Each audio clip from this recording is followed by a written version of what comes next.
All right. So what we perceive can be changed by perceptual expectancies, motives, emotions, and perceptual habits.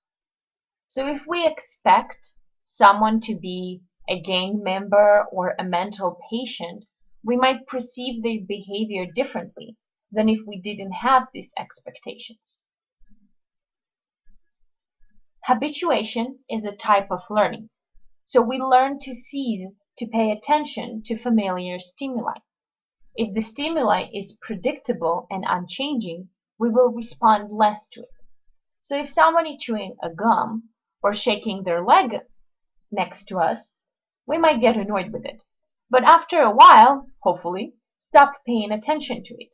We got habituated to those stimuli because they didn't change. That person was chewing their gum very consistently, or that person was shaking their leg very consistently. And this habituation is basically the reversal of habituation. Advertisers often take advantage of two motives that are very widespread in our society: anxiety and sex, and use those to shape our perceptions of certain products, and consequentially influence us to buy or use their product more. So if you can please stop the lecture right now and check out the two commercials that I posted on Canvas. As you saw, watching the Calvin Klein reveal commercial, how in the world did the guy was able to detect that she was wearing Calvin Klein all the way from the other building? They were using the sex appeal between these two characters in order to advertise their product. The Carl's Jr. commercial was also using an attractive model wearing a bathing suit, eating their sandwich. Once again, they were using the motives of sex in order to shape our perceptions of their products.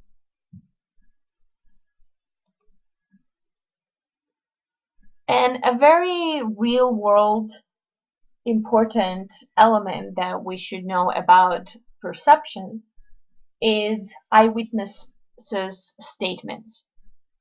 So since the DNA testing became available, over 300 people who were convicted of murder, rape, and other crimes in the United States have been exonerated.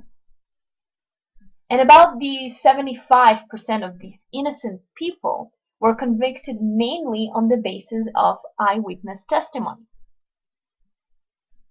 And it wasn't that those eyewitnesses were lying. It's that their perception of the event was perhaps false. Confidence doesn't influence accuracy. And that's a very important element to remember when a witness says, yes, I am 100% positive I've seen that individual commit that crime. Also, witnessing a crime versus being the actual victim is a very important element to take into consideration when considering the eyewitness testimony, is because victims sometimes fall prey to weapon focus. So the weapon being pointed at them or something of that matter, there might be more focusing on the weapon instead of the person holding the weapon.